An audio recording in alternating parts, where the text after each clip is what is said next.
farmers across Europe have renewed demonstrations to demand action from policymakers. Apart from cheap supermarket prices and low-cost imports, they're also concerned about the European Union's strenuous environmental rules. Well, in response to weeks of protest, the EU has already weakened some parts of its flagship Green Deal environmental policies. It scrapped the goal to cut farming emissions from its 2040 climate roadmap.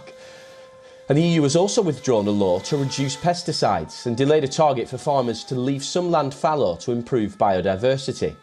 But farmers are demanding more. In their second large-scale protest this month in Belgium's Brussels, thousands of farmers from Belgium, France, Germany and Italy, the Netherlands and other EU member states drove more than 500 tractors to gather near the EU headquarters. Local police set up barbed wire and barriers outside EU institutions. Well, while the farmers were protesting, the EU's agriculture ministers held a meeting under heavy guarding by the Belgian police. EU officials have now acknowledged that more ambitious proposals are needed to address farmers' worries. Belgium's Deputy Prime Minister said at the meeting that the European Union's Executive Commission needs to present more ambitious proposals to reduce farmers' concerns.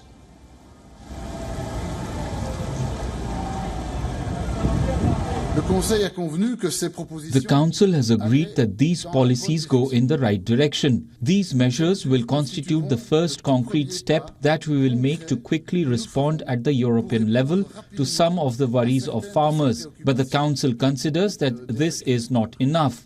The Council invites the Commission to supplement these measures with new, more ambitious measures. Indeed, the reduction of the administrative burden is one of the concerns mentioned by the agriculture community, but this is not all.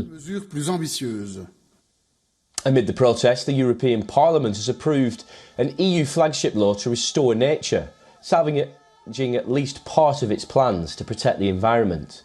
It passed despite the European People's Party's opposition. The biggest lawmaker group in the EU Parliament said it would subject farmers to more red tape. The nature policy is set to be one of the EU's biggest pieces of environmental legislation. It now needs final approval from EU countries before it enters into force.